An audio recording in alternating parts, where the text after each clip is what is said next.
અને હવે સમાચાર રાજકોટથી, જ્યાં સમરસ હોસ્ટેલ ફરી વિવાદમાં આવી છે। ભોજનની ગુણવત્તા મુદ્દે 600 વિદ્યાર્થીઓએ વિરોધ નોંધાવ્યો છે। પ્રાથમિક સુવિધા અને ગુણવત્તાયુક્ત ભોજન ન મળતું હોવાનો આક્ષેપ છે। ભોજનમાંથી અવારનવાર જીવજંતુ નીકળવાના આરોપ લગાવાયા છે। વિદ્યાર્થીઓએ સમાજ કલ્યાણ વિભાગના ડેપ્યુટી ડિરેક્ટરને રજૂઆત કરી છે। વારંવાર રજૂઆતો બાદ પણ કાર્યવાહી ન થતી હોવાનો તંત્ર પર આરોપ છે।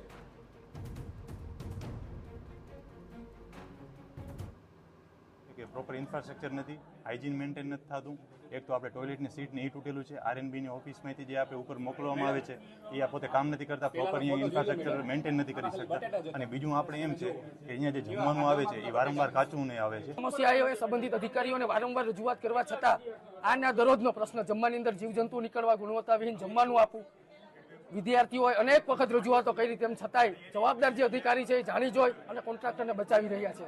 એટલે ક્યાંક ને ક્યાંક ગરીબ અને મધ્યમ પરિવારના વિદ્યાર્થીઓ 300 કિલોમીટરથી આવે, એને જમવાની અંદર ગુણવત્તાવિહીન આપે એટલે એને વેફરોના પડીકા ખાઈને સૂવું પડે।